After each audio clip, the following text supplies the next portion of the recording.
aujourd'hui de s'immiscer directement dans l'organisation du culte. Donc il n'y a pas d'autorisation préalable à demander dans un État laïque pour une personne qui souhaite exercer une fonction de ministre des cultes.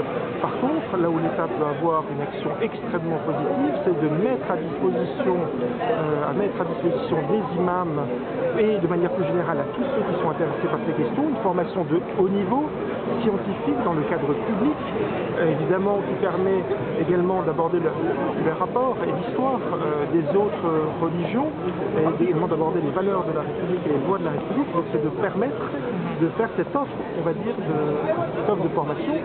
Moi, ce que j'ai entendu, ce que le ministre de l'Intérieur a exposé, par contre, c'est la volonté de l'État, effectivement, de demander aux futurs aumôniers qui sont recrutés notamment dans le domaine pénitentiaire, de passer par une formation de ce type-là. Donc il ne peut pas y avoir par rapport aux imams qui sont dans les mosquées, dans les différentes villes, il ne peut pas y avoir juridiquement de moyens pour l'État d'imposer quoi que ce soit, ce n'est pas son rôle, dans le cadre de la loi de 1901. Par contre, sur les aumôniers, à la fois dans le pénitentiaire et au public, où là pour le coup il y a une accréditation de la part une sorte d'accréditation de la part des pouvoirs publics et de la part de l'État, là il y a possibilité évidemment de soumettre les conditions d'exercice de ces aumôniers-là au fait d'avoir suivi et obtenu les diplômes, suivi les formations, obtenu les diplômes de telle ou telle formation dispensée dans le cadre de l'université publique.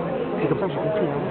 À Strasbourg, là, il y avait eu cet institut, cette sorte de faculté musulmane pilotée par la Turquie qui s'était installée. Où est-ce que ça en est? Parce que du coup, ça rentre complètement en concurrence et c'est pas du tout la logique, en fait, de ce qu'a présenté Valls.